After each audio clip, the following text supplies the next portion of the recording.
요즘 음주운전 관련 문의가 많이 늘었습니다. 음주 단속이 많지는 않지만 주변 사람들이 신고를 바로 하기도 하고 음주 후 차를 몰고 나간 가족이나 친구가 걱정되어 직접 신고를 하는 일도 있습니다. 전동 킥보드 역시 자동차와 같이 음주 결격 기간이 주어집니다. 운전면허증이 있어야 전동 킥보드를 운전해야 한다는 부분도 모르시는 분들이 많습니다. 음주운전 기준도 달라져 정확한 정보를 습득하기가 어려운 현실입니다. 궁금한 점들을 먼저 전화로 물어보셔도 친절하게 안내 드리겠습니다. 음주운전 구제 업무를 의뢰받아 하는 사무소라고 해도 한 해 한두 건 수임받는 곳이 많기 때문에 정확한 음주운전 관련법과 판례를 모르지만 진행을 맡습니다.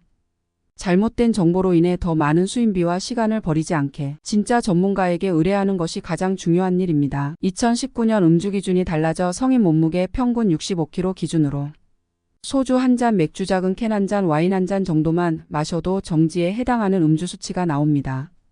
정지 시작 수치인 0.03%는 소량의 알코올만으로도 처벌이 내려진다는 내용입니다. 2024년도 음주운전 기준 0.03에서 0.08% 미만 처음 110일 운전면허 정지 벌금 500만 원 이하 0.08에서 0.2% 이하 처음 운전면허 취소 1년 벌금 500만 원에서 1000만 원 이하 과거 이력 10년 기준 10년 기준 박 형사처벌 초범과 동일 취소기간은 2년 정지 수치여도 2년 10년 기준 안 형사처벌 행정처벌 모두 가중처벌 어떤 준비든 미리 하는 것이 중요하지만 음주 관련은 더더욱 영향이 큽니다. 반성문과 양형 자료로 검사에게 입장을 관철시키기 위해 준비하게 됩니다. 낼 수 있는 시기가 있기 때문에 미리 준비합니다. 사고 난 경우 역시 합의를 어떻게 보는지 어떤 빠른 조치를 해야 할지 빠른 대응을 하느냐에 따라 결과가 크게 달라집니다. 얼마 전에도 음주운전 사고 유형으로 초동 출동 당시 표기되었으나 빠른 합의를 통해 무사고로 변경되어 운전면허 취소 2년 벌금 1000만 원 이상의 내용을 취소 1년 벌금 1000만 원 이하로 변경되었습니다. 경찰 조서 받으러 갈 때 반성문과 양형 자료를 제출하시고 난 다음에 운전면허 구제를 위해 음주운전구제 전문 대한행정사와 전략적 진로 방향을 수립하고 행정심판을 진행합니다.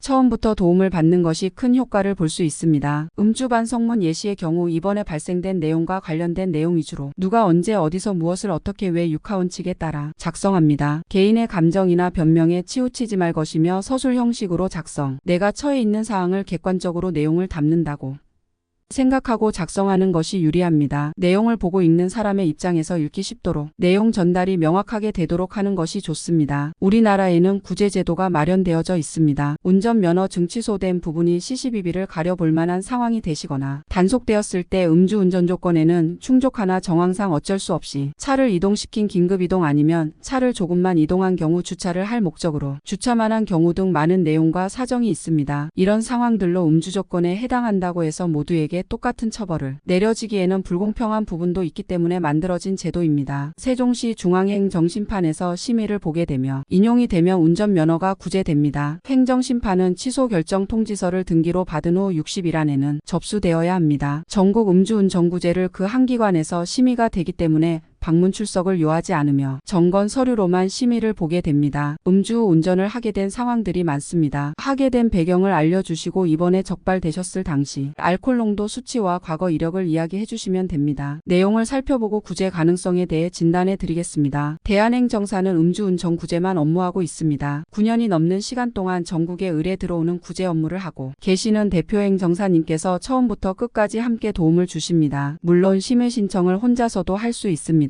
하지만 기회는 한 번밖에 없으며 자주 겪는 일이 아니다 보니 정보가 많이 부족하셔서 갑자기 전문가와 같은 경험치로 준비를 하는 것은 쉽지가 않습니다. 궁금하신 점 먼저 물어보셔도 됩니다. 토요일, 일요일 조사받는 분들도 계셔서 주말도 통화 가능하십니다. 아침 9시부터 오후 9시까지입니다.